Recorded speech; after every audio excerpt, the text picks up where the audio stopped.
numarasını söyleyeyim, orada da geçiyor. Aynı kelime, aynı kökten gelen 64. ayeti Yasin suresinin. Uğur kardeşim onu da verirse zaten izleyin.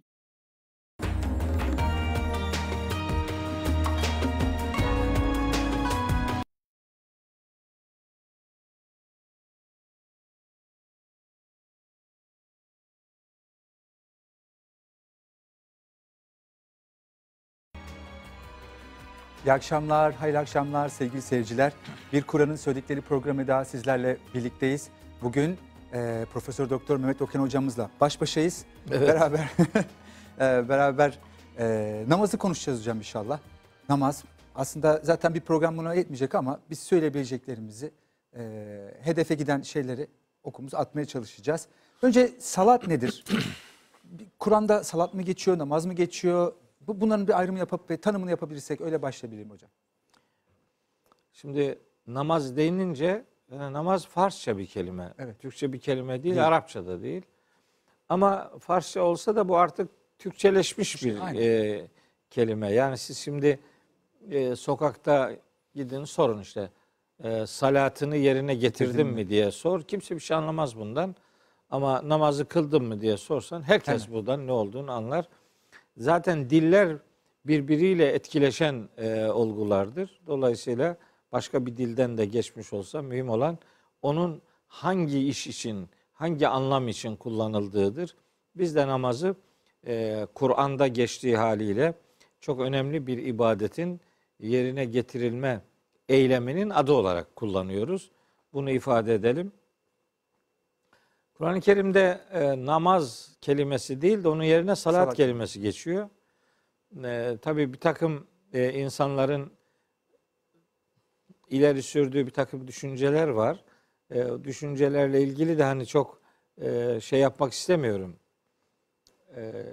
Nasıl diyeyim? Çok eleştirel bir şey söylemek istemiyorum ama meseleye bakılması gereken yer neresiyse oradan bakmak lazım. Eğer oradan bakmıyorsanız ister istemez eksik bakıyorsunuz demektir.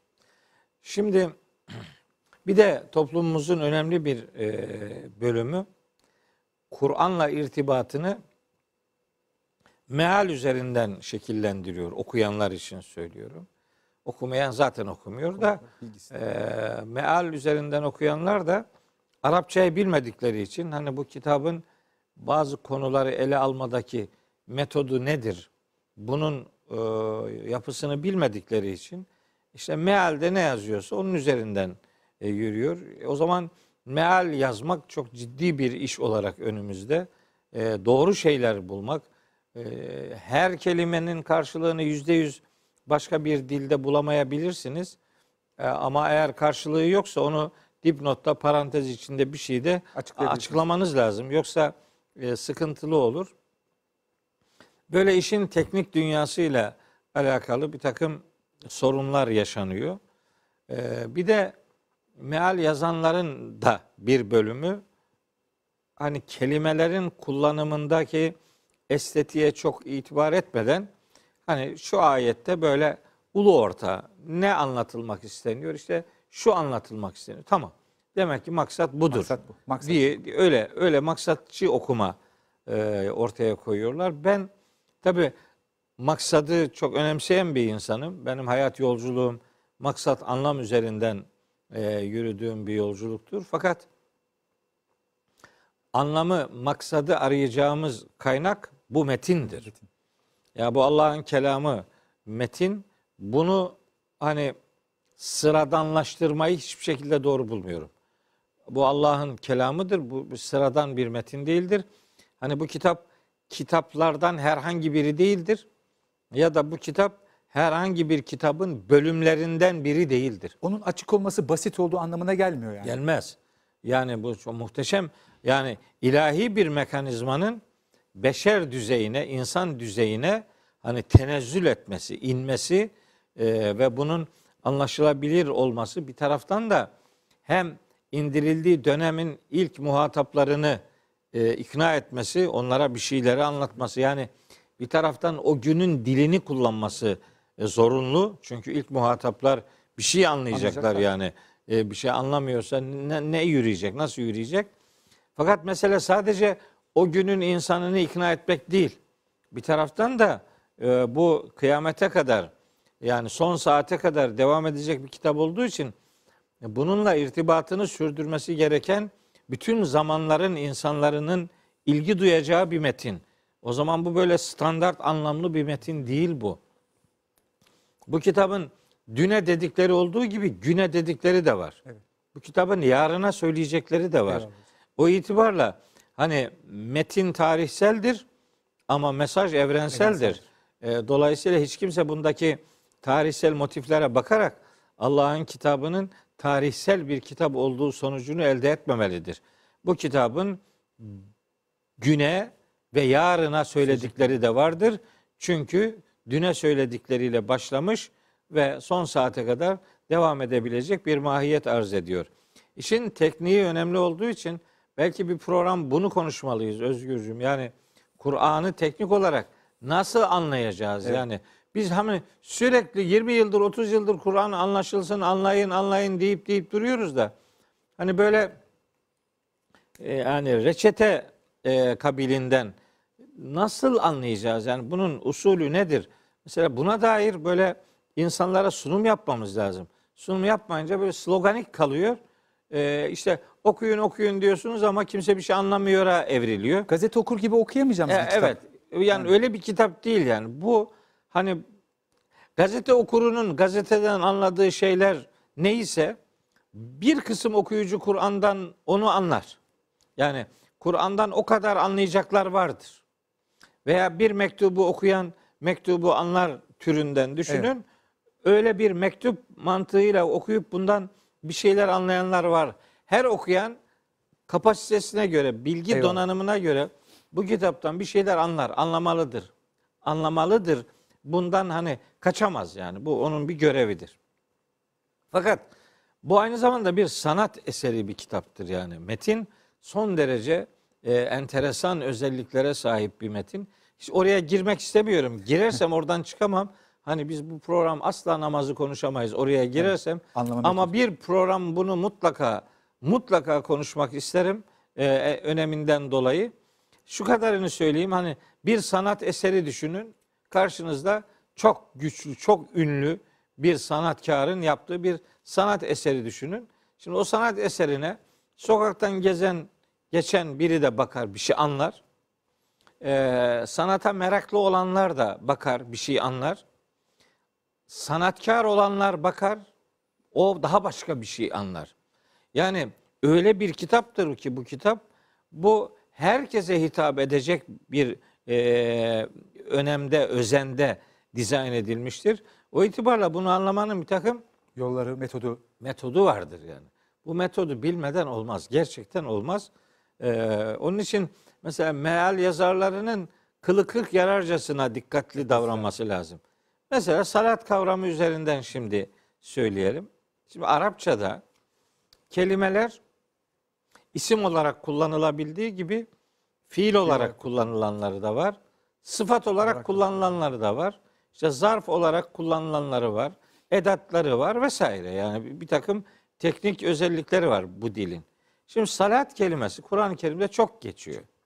Es-salat diye geçiyor. Fakat bu onun isim olarak kullanılan halidir. Bunun bir de fiil kullanımı vardır. Fiil kelimenin asıl anlamını öğrenebileceğimiz şey onun mastarıdır. Yani 3 harfli kökenidir. O 3 harfli kökendeki orijinal mana neyse daha sonra fiilde de, isimde de, sıfatta da kullanımlarını o öz manayı görecek şekilde tercüme edeceksiniz. Yani onun özündeki manayı ihmal ederek ona yepyeni bir mana katmayacaksınız. Katmamalısınız yani. Şimdi bu kelimenin kökü, salat kelimesinin kökü iki ihtimalli bir duruma sahip. Saleve kökü, saleye kökü. Saleve ve saleye. Bunu şimdi fiile dönüştürdüğün zaman sala oluyor. İster vav kökenli olsun, ister ye kökenli olsun. Fiile dönüştüğünde bu sala oluyor yani. Saleve veya saleye denmiyor artık. Şimdi Arapçada kelimeler 3 harfli kalıptan dört harfli kalıba geçtiği zaman yeni bir anlam daha kazanır. Mesela sala kelimesi işte girmek, yaslanmak anlamına geliyor. Dayanmak. Evet. Dayanmak anlamına geliyor. Destek olma Destek. anlamına geliyor. Mesela seyasla naran. Ha. İşte yasla bu kökten geliyor işte. Yasla. Yaslanacak demek yani. Girecek demek yani. Yaslanacak. Bir şeyin tarafında olacak demektir. Şimdi bunu dört harfli kalıba dönüştürdüğün zaman bu defa salla, yusalli tasliyeten. Tasliyeten o da savrulmak demek. Atılmak demek yani. Ve tasliyetü cehim. Cehenneme atılmaktır onların hak ettiği şey. Diye ayet-i kerimede geçiyor. Hatta ayetini söyleyeyim. Uğur kardeşim de o arada hemen ayeti kardeşlerimizle paylaşmış olsun. Ve tasliyetü cehim inne hâzâ lehu hakkul yakîn fesebbih bismi rabbikel azim diye geçiyor. Ayet-i kerimede verilen mesaj vahyin yani sanatkar özelliğini bize gösteriyor. Vaka suresinin 94. ayetinde geçiyor. Ve tasliyetü cehim. Salla kalıbına döndüğünde doğrudan bunun artık anlamı yani yaslanmak, destek olmak demek. Salla, yusalli, tasliye. Tasliyetü cehim, cehenneme yaslanmak demektir. Şimdi Kur'an-ı Kerim'de bunun hem üç harfli kalıpta fiil olarak kullanım örnekleri var. Hem dört harfli kalıpta kullanım örnekleri var. Mesela İslevha el yevme Yasin'de geçiyor. Yasin'de İslevhel yevme Yasin suresinin ayet numarasını söyleyeyim, orada da geçiyor. Aynı kelime, aynı kökten gelen 64. ayeti Yasin suresinin. Uğur kardeşim onu da verirse zaten izleyici kardeşlerim biliyor bunu. İslevha el yevme. Bugün oraya girin. İslavha, bakın oraya girmek, dahil olmak anlamına geliyor. Yasin suresi 64. ayette. Şimdi bir tane daha söyleyeceğim. Ya bir sürü ayet söyleyebilirim de hani o çok tekniğe boğmayayım işi. Eyvallah hocam. Bu fiil olarak kullanıldığında hani destek olmak, yardım etmek, yaslanmak gibi anlamları var bunun fiil olarak. Şimdi mesela Ahzab suresinin 56. ayeti çok enteresan bir ayettir. Tercümelerinde de korkunç hataların yapıldığı bir ayet-i kerimedir. Ahzab suresi yani 33. surenin 56. ayeti. O ayette Allahu Teala buyuruyor ki Estağfirullah. İnnallâhe ve melâiketehu yusallûne alen nebiyyi. Yani muhakkak ki Allah ve onun melekleri Nebiye salat ediyorlar. Ya eyyühellezine amenü ey iman edenler sallu aleyhi siz de ona salat edin ve sellimu teslima ve tam teslimiyet gösterin. Şimdi Ahzab suresinin 56. ayeti işte ekranda da görüyor kardeşlerim. Şimdi bunu bazı mealler şöyle çevirmiş meal sahipleri. Muhakkak ki Allah ve melekleri Nebiye salavat getiriyor diyor. Şimdi salat kelimesinin salavat getirmek diye bir anlamı yok. Allah salavat getirmez. Çünkü o anlamda salavat bir duadır. Allah dua etmez. Haşa Allah yani daha haşa daha güçlü daha yukarıda kim var ki? Allah ondan ne isteyecek ki yani? Olmaz. Olmaz yani bu korkunç bir hata. Allah ve melekleri. Şimdi burada fiilin dedim ya kökünde olan manayı ıskalamayacaksınız. O her yerde vardır o. Bir haliyle bir boyutuyla vardır. Allah ve melekleri Nebiye destek oluyorlar, yardım ediyorlar. Şimdi buna salavat getiriyor diyorlar ya. Diyorum ki arkadaş bu Ahzab suresinin 56. ayeti. Hadi Ahzab suresinin 43. ayetini aç bakalım. Uğurcuğum sen de bir zahmet.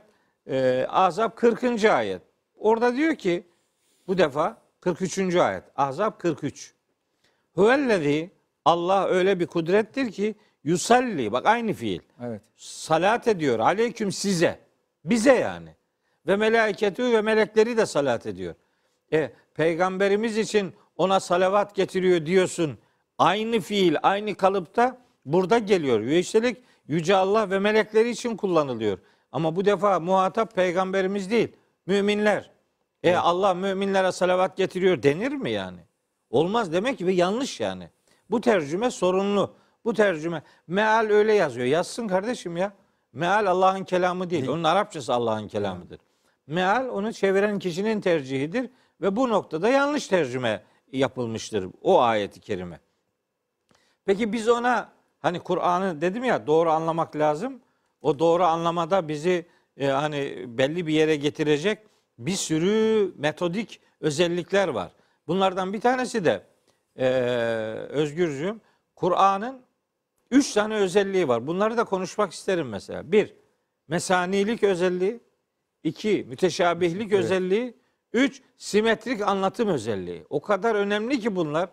Şimdi bir tefsir yazarı veya bir meal yazarı Kur'an'ın bu 3 özelliğini bilmiyorsa, yani onun simetrik anlatım tekniğini bilmiyorsa, onun mesanilik özelliğini, onun müteşabihlik özelliğini bilmiyorsa, böyle bir hatayı yapar, sonra o hatayı yapandan başkası görür, o da hata yapar.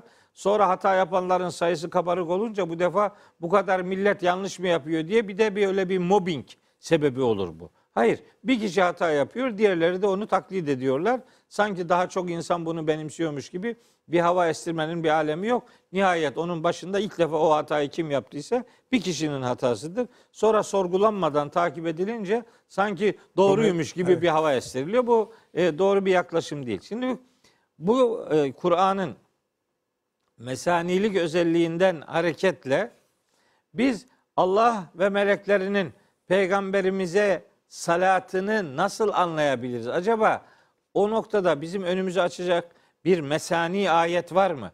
Veya bir müteşabih ayet var mı? Yani bununla benzeştirebileceğimiz, bu konuyu içerecek bir ayet var mı? Var.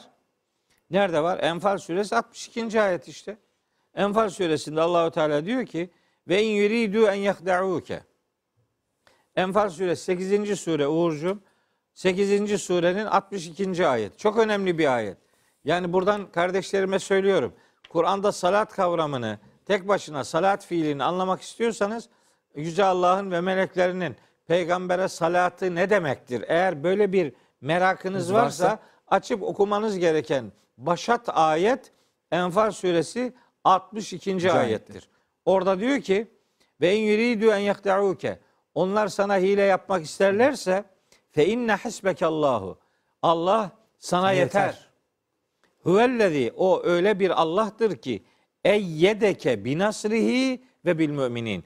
Hem kendi yardımıyla hem müminlerle seni desteklemektedir. Eyyede yüeyyidü te'yid, desteklemek demektir. Yani Allah önce peygamberimizi ve bir başka okumaya göre de müminleri Allah yardımıyla desteklemektedir. Yardımıyla ve müminlerle desteklemektedir. Bir tercüme biçimidir. Yardımıyla seni ve müminleri desteklemektedir. İkinci tercüme biçimi. Bazı ayetler vardır. Birden çok tercüme edilebilme imkanına sahiptir. Şimdi Uğur'cum, Uğur sürekli ayet paylaştığı için aklıma hep Uğur hak geliyor. ediyor hocam, bismillah. Evet, sağ olsun kardeşimiz. Çok uğraşıyor. Eline sağlık. Allah onun salih amellerinden kılsın bu yaptığını. Yani Kur'an'da salat, bu fiili anlamak istiyorsa bir adam, Ahzab suresi 43 ve 56. ayetleri doğru anlamak istiyorsa, onların dönüp varıp ilk uğramaları gereken yer Enfal suresi 62. ayettir. Tam bunu söylüyor işte yani. Allah'ın salatı nedir? Allah'ın yardım etmesi, destek olması demektir. Bu şimdi sadece salat kelimesi tek başına, hani bu musalli diye isim kalıbı var. Öyle de geçer. Musallune diye çoğul olarak da geçer. Onun da ayetleri var. O ayetlerde mesela çok yanlış sunulan bir ayeti kerimeyi aktarmak isterim kardeşlerime. Mesela Müddessir suresinin 42, 43, 42, 43. ayetleri veya hani 41'den de olabilir. 41, 42, 43'e bakalım. Müddessir 74. sure. Bu surede ilgili ayetlerde diyor ki Allahu Teala, cennetlikler birbirlerine soracaklar suçluların durumu nedir diye. Ve o sorgulamada cennetlikler cehennemliklere, sekar denen cehenneme gidenlere ya da o sonucu hak edenlere henüz gitmeden önce soracaklar. Diyecekler ki ma selekeküm fi sekar. Salat edenlerden değildik. Ma selekeküm fi sekar.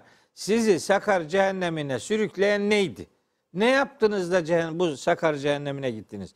Şimdi sekar cehenneminin nasıl bir cehennem olduğu yukarıda anlatılıyor. Beyim yukarıya bakmıyor. Oradan kopuk okuyunca buradaki bir kelimeyi yanlış çeviriyor. Ondan sonra yanlış sonuçlar kaçınılmaz oluyor. Sakar cehennemi surenin daha önce geçen 27, 28, 29, 30. ayetlerinde anlatılıyor. Müddessir suresinde. O işte yakaladığını bırakmayan ve yakmadık yer bırakmayan ve ebedi olarak devam eden bir cehennem bu Sakar cehennemi. Kavuruyor falan. Evet. Velid bin Mughire üzerinden mutlak inkarcıların akıbetini anlatan onlara özel cehennem bu. Sakar cehennemi. Şimdi o cehenneme gidenlerle ilgili cennetlikler onlara soracaklar. Diyecekler ki maselekeküm fi sakar. Sizi sakar cehennemine sürükleyen nedir? Galu onlar da cevaben şöyle demiş olacaklar. Şöyle diyecekler. Lem nekü minel musalli. Biz musalliinden değildik. Şimdi bunu tercüme edenler yani açıp meallere bakabilirler.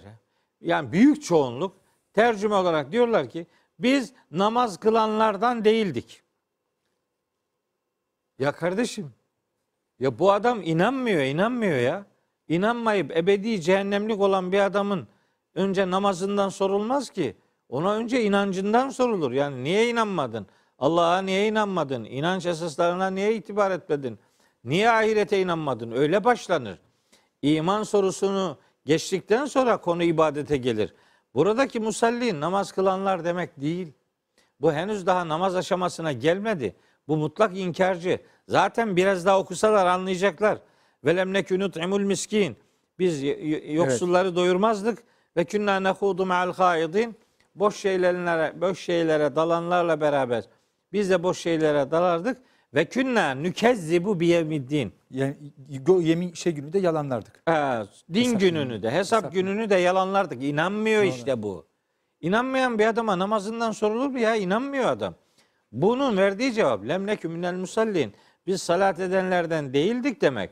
Biz Allah'a destek olanlardan. Onun dinine destek olanlardan. Evet, yani ondan yana olanlardan. Tarafını onunla belirleyenlerden değildik. Yani biz Allah'ın olun dediği tipte inanıp olan insanlardan değildik demektir bu. Buradaki musallin o demek. Benzer bir kullanım şeyde var. Me'ariç suresinde var. Benzer bir kullanım işte Mü'minun suresinde var. Hatta Hud suresinde var. Ben şimdi teker teker o ayetlere girmeyeyim. Bu tek başına salat kelimeleri böyle. Mesela Alak suresinde var. Eraeytellezî yenha abden izâ salla. Yani salata durduğu zaman o kulu engelleyeni sen gördün mü? Orada salata durmak daha vahyin ilk suresi. Burada namaz emri henüz gelmemiş. Oradaki salata durmaktan maksat namaza durmak değildir. Oradaki salattan maksat yani Allah'tan yana olmak. Allah'tan yana olmayı başlatan şu kula engel olanı gördün mü diye peygamberimize onun tevhid davasına dil uzatan adamları eleştiren, kınayan Alak suresinin 6. ayetinden devam eden bölümde geçiyor. Henüz namaz ibadet emredilmemiş. Henüz namaz yok yani. O Allah'tan yanalığı engellemeye gayret eden insanların fiilini eleştiren bir içerikte geliyor. Mesela bu konuda gene çok hata yapıldığını düşündüğüm ayet-i kerimelerden biri Maun suresindedir. Evet. Hani feveylün lil musallin 4. ayet. Maun suresi 4. Feveylün lil musallin. Yine buradaki Şu namaz kılanlara yazıklar olsun diye tercüme ediliyor. Kardeşim ya oradaki musallin namaz kılmak demek değil. Maun suresi Mekke dönemi suresidir. Mekke döneminde namaz kılan kaç tane Müslüman vardı ki Allah onlara yazıklar olsun desin yani. Mekke'de namaz kılıyor olmak öyle bugün Türkiye'de namaz kılmaya benzemez. Bugün Arabistan'da Mekke'de bugünün Mekke'sinde namaz kılmaya benzemez. O surenin indirildiği dönemde Mekke'de namaz kılmak demek canını koltuğunun altına almak demektir.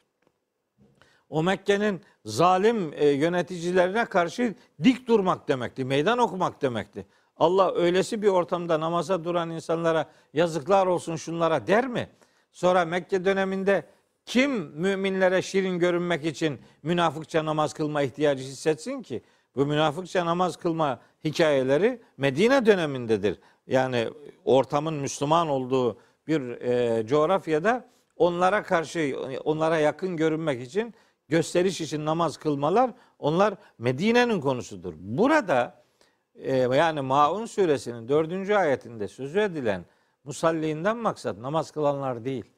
İbadet yaptığını, bir yerden hakikatten yana destek olduğunu sanan şu adamlara yazıklar olsun ki onlar yaptıklarından habersizdirler.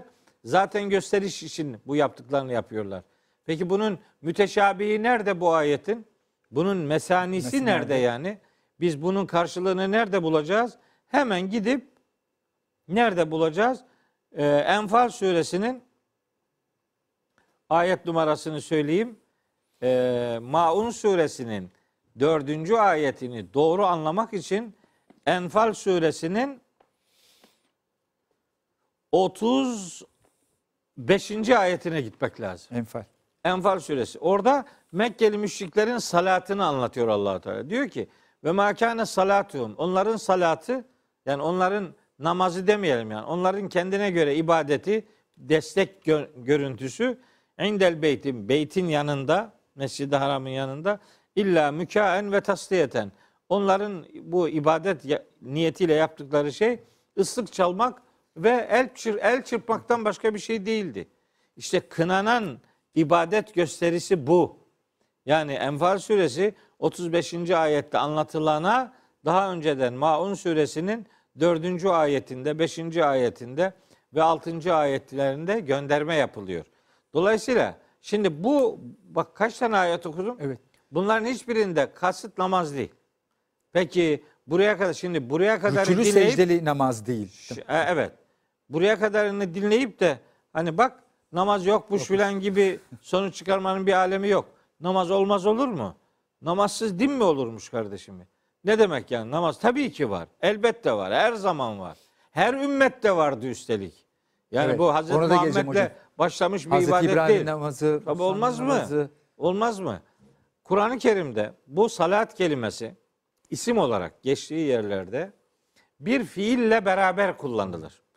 O fiille beraber kullanılırsa maksat kesin ve kesin. Bu konuda zerre kadar tereddüdüm yok. Kesin ve kesin bildiğimiz rükûsu, kıyamı, secdesi, kuudu olan ve bugün kıldığımız haliyle namazdır. İkame mi hocam? O ekame, yukimu, ikameten kelimesiyle kullanılan ve şu kadar ayette, bir sürü ayette geçen yukimune salate, ekimis salate, efendim başka ne var? Ekimis salate var.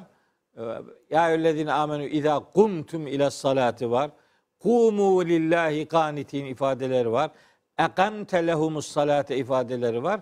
Bütün bunların hepsinde kastedilen eylem bu bizim ritüel olarak yerine getirdiğimiz Rükûlü, iftitah secde. tekbiriyle başlayan, iftitah tekbiri de Kur'an'da vardır, kıyamda vardır, kıraatte vardır, kıblede vardır. rükûde vardır, secdede vardır, teşehhütte vardır, kıblede vardır, abdestte vardır.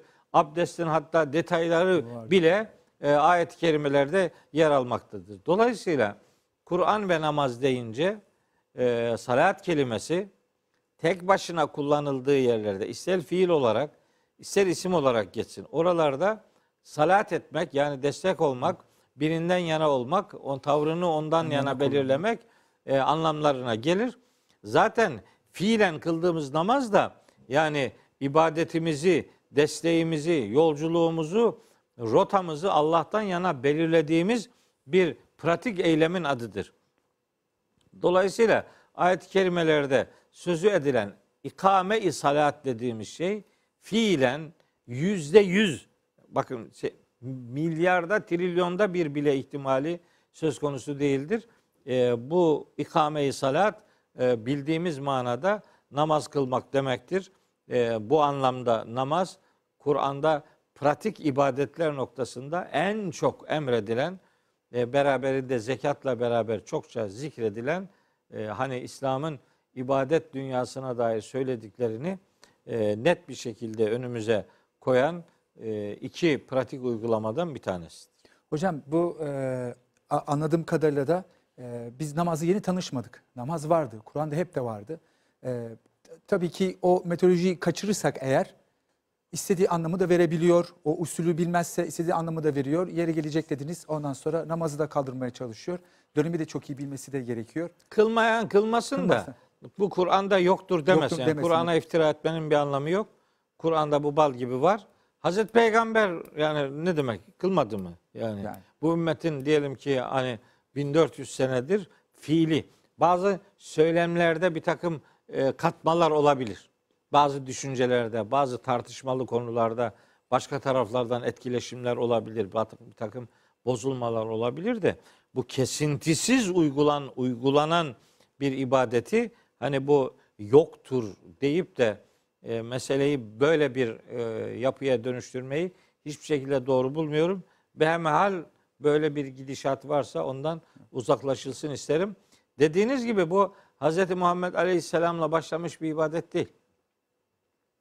Bu ilk peygamber örnekliğinden itibaren başlamış bir ibadettir. Mesela Hz. Nuh'la alakalı Şura suresi 13. ayette Allah size şeriat olarak, kanun olarak yani yasa olarak neyi belirlediyse Nuh'a da onu belirlemişti. İbrahim'e de, Musa'ya da, İsa'ya da onu belirlemişti. Dini ikame edin, dini ayakta tutun diye. Yani bugün bize namaz emredildiyse bilinmelidir ki bu bizden önceki bütün ümmetler de emredilmişti. Nihayet bunun pratik Kur'an'dan delillerine de vakıfız biz. Mesela nerede vakıfız? Hazreti İbrahim'in çok önemli bir kıssası anlatılır. İbrahim suresinde. İbrahim suresinin 35. ayetinden itibaren bir pasaj var. Uğur kardeşimiz 14. onu hazırlarsa 37. ayetini İbrahim suresi yani 14. surenin 37. ayetine bakar mealini verirse kardeşlerim de görmüş olur. Hazreti İbrahim diyor ki Estağfirullah. Rabbena inni eskentu min zürriyeti bivadin. Ey Rabbim ben neslimden bir bölümünü şöyle bir vadide yerleştirdim. Nasıl bir vadi? Gayri zi zer'in. Ziraat yapılmayan bir vadi. Şimdi bu da bakın. Yani Kur'an'dan uzak olunca söylemler tanınmaz hale geliyor. Mesela ne diyorlar? Hazreti İbrahim eşini ve çocuğunu İsmail'i kuş konmaz, kervan geçmez bir yere bıraktı. Issız bir yere bıraktı. Ya yok kardeşim. Yok öyle bir şey yapar mı Hazreti İbrahim ya? Öyle bir şey yapar mı? Kim yapar bunu? Yani ben eşimi ve çocuğumu hiç kimsenin olmadığı bir yere bırakıp gideceğim. Böyle bir şey yapmaz. Yani yapmadığını söylüyor zaten ayet. Bu ayete rağmen nasıl böyle söyleniyor ben bunu anlamıyorum. Hazreti İbrahim'in ailesinin bıraktığı yerin özelliği orada insan olmaması değil. Tarım yapılmamasıdır. Gayri zi zer'in. Ziraat sahibilerinin olmaması. Ama neresiymiş burası? İnde beytikel muharremi. Senin saygın evinin yanına bıraktım. Niye? Rabbena ey Rabbimiz şunun için bıraktım diyor. Li yukimus salate. Namazı kılsınlar diye. Yani Mescid-i Haram'ın oraya onları götürdüm ki namazlarını kılsınlar. Yani herhalde Hazreti Hacer ile Hazreti İsmail, hele ki İsmail o zaman çocuk Hazreti İsmail. Yani Hazreti Hacer de hoş peygamber değil. Li yukimus salate burada onların oraya bırakılmasında yapılması istenen şey herhalde şimdi yorumlanan şeylere asla uymaz. Namazı kılsınlar diye. Beytin yanında, Mescid-i Haram'ın yanında namazı kılsınlar diye. Ve burası ıssız değil. Niye? Fecal efideten minen nasi tehvi ileyhim. Diyor ki ya Rabbi böyle yaptım. İnsanların bir kısmının gönüllerini onlara eğimli kıl. Evet. Hani insan yoktu. Hani kuş yok konmaz, kervan geçmezdi. Yani nasıl dersin bunu kardeşim? 37. ayet burada. İşte bakın Hazreti İbrahim'in şeriatında demek ki namaz varmış. O ailesinin Hacer ve büyük oğlu İsmail'i aleyhisselamı oraya yerleştirmesinin sebebi namaz kılmalarıymış. Rabbena li yuqimus salate. Bu başka bir anlama gelmez. Bu arada mesela Hazreti İsmail'in Hazreti İsmail'i onu söylemeyeyim isterseniz şeyi söyleyeyim. Taha suresinde ve emur ehleke bis salati vestabir aleyha. Taha suresinin 20. sure. Taha suresinin 130. ayeti. Ondan söylediklerine sabret. 130. ayeti namaz vakitlerini anlatıyor. Evet. 131. ayet peygamberimize yönelik bir uyarı. 132. ayet aileye salatın emredilmesiyle alakalı. 130. ayette namazın vakitleri verildiği için 132. ayetteki salatın da vakitle ilişkili bir ibadet olması hasebiyle maksat namazdır yani. Oradaki salat. Çünkü beraber konu vakti özel bir tesbihle ilişkilendirdiği için 130, 131, 132 beraber okuyunca maksadı namaz olarak görmek zorunluluğu var. Mesela bakın Meryem suresi 55. ayette Hazreti İsmail ile alakalı ve kâne ye'muru ehlehu bis salati ve zekati. Zekatla beraber kullanıldığı için de Hazreti İsmail'in şeriatında tebliğ ettiği dinde salatın olduğu, salat hani dinden yana bir fedakarlık manasına geldiği için o namazı da içerir. Genel olarak ibadet kavramının hepsini kuşatacak, bedensel ibadetlerin hepsini kuşatacak bir mahiyet arz edebilir. Hazreti Şuayb'la ilgili meselede de var. Hazreti İsa ile ilgili anlatımlarda da var. Ve avsani bis salati ve zekati madüm tuhayya. Meryem suresinde Hazreti İsa ile ilgili pasajda geçiyor. Nerede geçiyor? 31. ayet Meryem suresinin. Hani Kale inni Abdullah beşikteyken konuşuyor, ben Allah'ın kuluyum. Ataniyel kitabe, bana kitap verdi ve cealeni nebiyye ve beni nebi kıldı. 30. ayet. 31. ayet ve cealeni mübareken eynemâ künt, nerede olursam olayım beni bereketli kıldı. Ve evsani bis salati ve zekati madüm tuhayya. Yani hayatta olduğum sürece bana salatı ve zekatı Allah emretti diye. Hazreti İsa'nın şeriatinde de bu namazın, salatın olduğu, zekatla beraber kullanıldığı için de maksadın namaz olduğunu çok rahatlıkla söyleyebiliriz. Başka örnekleri de var. Buradan hareketle aslında namaz ibadeti yani peygamberler tarihi kadar eskidir, insanlık tarihi kadar eskidir ve çok muhteşem bir dini duruş ortaya koyduğumuz önemli bir ritüeldir, önemli bir fedakarlık kalemidir. Meselenin yani şöyle cümleler kullanılabilir. Ben pek çoklarından duydum. Yani namazın mesela etkinliklerinden söz eden ayetler var. Mesela Ankebut suresi 45. ayet. Namaz ki sizi bütün kötülüklerden. Evet, isterim ki mesela her evin her duvarında o ayet yazılmış olsun. İnne salate ve akimis salate, namazı kıl. İnne salate, muhakkak ki namaz tenha anil fahşai vel münker. Bütün çirkinliklerden, bütün kötülüklerden uzaklaştırır.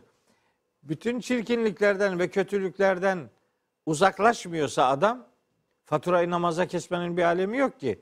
Sorun seninle alakalı. Sen kılamadığın için, ayağa kaldıramadığın bir namaz var ortada.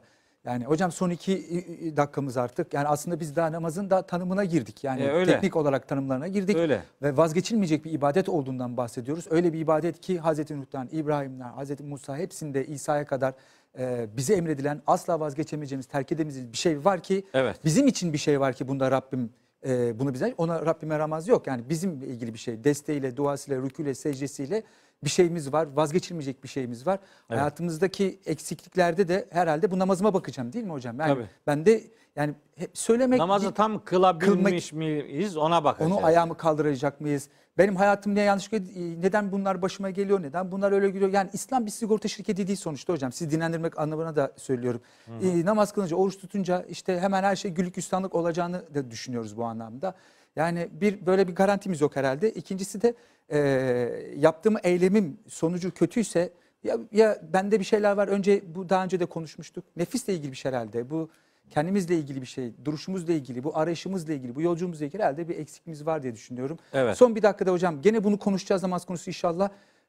Faturayı namaza kesmesin kesmeyelim. kardeşlerim. Yani Ankebut suresi 45. ayetteki Harika. Elimize sıcağız. garantili ifadeler hayatımızda görünmüyor diye bizim hayatımıza, karşımıza onu getireceğini vaat eden Rabbimizin ayetin esas alarak namazla ilişkimizi gözden geçirmek durumundayız. Namazı gözden geçirmeyeceğiz. Bizim namazla namazla olan ilişkimizi harika. Gözden geçireceğiz. Yani hani namazı kılmak önemlidir de asıl önemli olan namazın bizi kılmasıdır. Yani günde 5 vakit emredilmesinin sebebi de hani 24 saatin, yani hepsini bir anda kılsanız yarım saatinizi ancak alır. Ama Allahu Teala onun 5 vakit ayrı zaman dilimine onu yayarak hani hayatı 24 saat üzerinden günlük hayatı düşündüğünüz zaman günde 5 defa Cenab-ı Hakk'ın sizi kendinize gelmeniz noktasında bilgilendiriyor, bilinçlendiriyor. O itibarla hani namazlı hayat Allah'ı hayatın merkezine alma duyarlılığını gösterdiğimiz Harika. bir hayat pratiğidir. Kötülüklerden, namazı kıla kıla kötülüklerden vazgeçeriz. Evet. Kötülükleri bitirdikten sonra namazı kılmaya başlamaktan söz etmiyoruz. Evet, çok güzel.